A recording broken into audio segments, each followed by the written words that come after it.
பிரியமானவர்களே, ஆண்டவராகிய இயேசு கிறிஸ்துவின் நாமத்தில் உங்கள் யாவரையும் வாழ்த்துகிறேன். இந்த நாளுக்குரிய வேத வசனம் உபாகமம் 33:12. பென்யமீனை குறித்து கர்த்தருக்கு பிரியமானவன் அவரோடே சுகமாய் தங்கியிருப்பான் என்று வேதம் சொல்லுகிறது. அன்பான தேவ பிள்ளைகளே, தேவனுடைய மனுஷனாகிய மோசே மரணம் அடையும் முன்பே இஸ்ரவேலின் 12 கோத்திரங்களையும் ஆசீர்வதித்தார். அதில் யாக்கோபுக்கு கடைசி மகனாக பிறந்த பென்யமீன் கோத்திரத்தாருக்கு கொடுத்த ஆசீர்வாதத்தை தான் நாம் மேற்கண்ட வசனத்தில் காண்கிறோம். இதில் பென்யமீன் என்ற இடத்தில் உங்கள் பெயரை வைத்துக் கொள்ளுங்கள். இன்று கர்த்தர் உங்களுக்கு கொடுக்கிற வாக்குத்தத்தத்தையும் ஆசீர்வாதங்களையும் உங்கள் பெயரை வைத்து சுதந்தரித்துக் கொள்ளுங்கள். பென்யமீன் என்பதற்கு வலதுகரத்தின் மகன் என்று அர்த்தம். அவனுடைய தாயாகிய ராகேல் பிரசவ வேதனையில் மரிக்கும்போது இவன் என் துக்கத்தின் மகன் என்று சொல்லி பெனோனி என்று பெயரிட்டாள். ஆனால் யாக்கோபு தன் மகன் துக்கத்தின் மகன் என்று அழைக்கப்படுவதை விரும்பாமல் பென்யமீன் எனது வலது கரத்தின் பராக்கிரமத்தின் மகன் என்கிற பெயரை இட்டான்.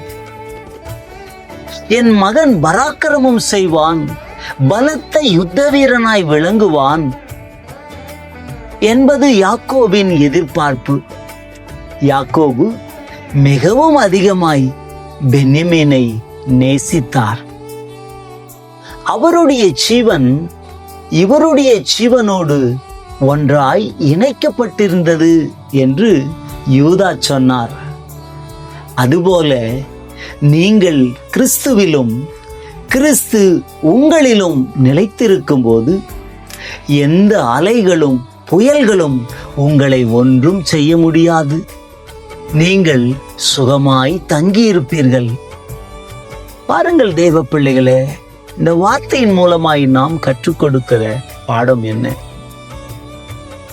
பென்யமீன் கர்த்தருக்கு பிரியமானவன், அவன் சுகமாய் தங்கியிருப்பான் என்றார்.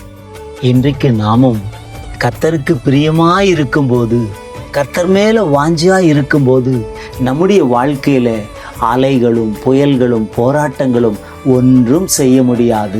எல்லா சூழ்நிலையிலே நாம் பயப்படாமல் சுகமாய் தங்கியிருப்போம். செபிப்போமா? அன்பின் பரலோக பிதாவே, இயேசுவின் நாமத்தில் செபிக்கிறேன்.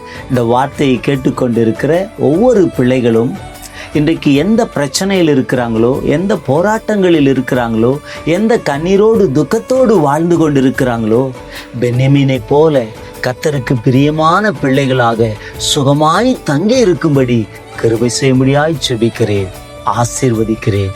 இயேசுவின் நாமத்தில் ஜெபம் கேளும் நல்ல பிதாவே, ஆமென்.